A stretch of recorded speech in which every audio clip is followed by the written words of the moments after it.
Good morning. This is Pastor Zach with the Goodland United Methodist Church with your morning devotion for Tuesday, July 24th. Today I'll be reading from Isaiah chapter 41, verses 1 through 10. This section is entitled, Israel's Assured of God's Help. Listen to me in silence, O coastlands. Let the peoples renew their strength, and let them approach, then let them speak. Let us together draw near for judgment. Who has roused a victor from the east, summoned him to service? He delivers up nations to him and tramples kings underfoot. He makes them like dust with his sword, like driven stubble with his bow. He pursues them and passes on safely, scarcely touching the path with his feet. Who has performed and done this, calling the generations from the beginning? I, the Lord, am first and will be the last. The coastlands have seen and are afraid. The ends of the earth tremble. They have drawn near and come. Each one helps the other, saying to one another, Take courage. The artisan encourages the goldsmith, and the one who smooths with the hammer encourages the one who strikes with the anvil, saying of the soldering, It is good, and they fasten it with nails so that it cannot be moved. But you, Israel, my servant, Jacob, whom I have chosen, the offspring of Abraham, my friend, you whom I took from the ends of the earth and called from its farthest corners, saying to you, You are my servant, I have chosen you, and not cast you off.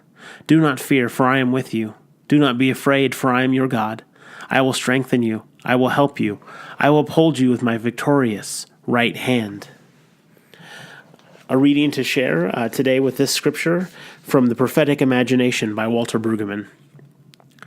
The urging to bring hope to the public expression is based on a conviction about believing folks.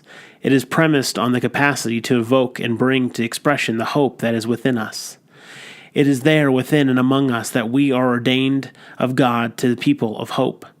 If there is by virtue of our being in the image of the promissory God, it is sealed there in the sacrament of baptism. It is dramatized in the Eucharist until he comes. It is the structure of every creed that ends by trusting in God's promises. Hope is the decision to which God invites Israel, a decision against despair, against permanent consignment to chaos, oppression, barrenness, and exile.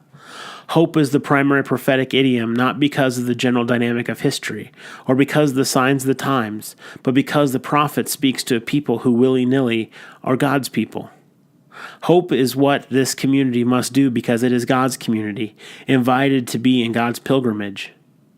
And as Israel is invited to grieve God's grief over the ending, so Israel is now invited to hope in God's promises.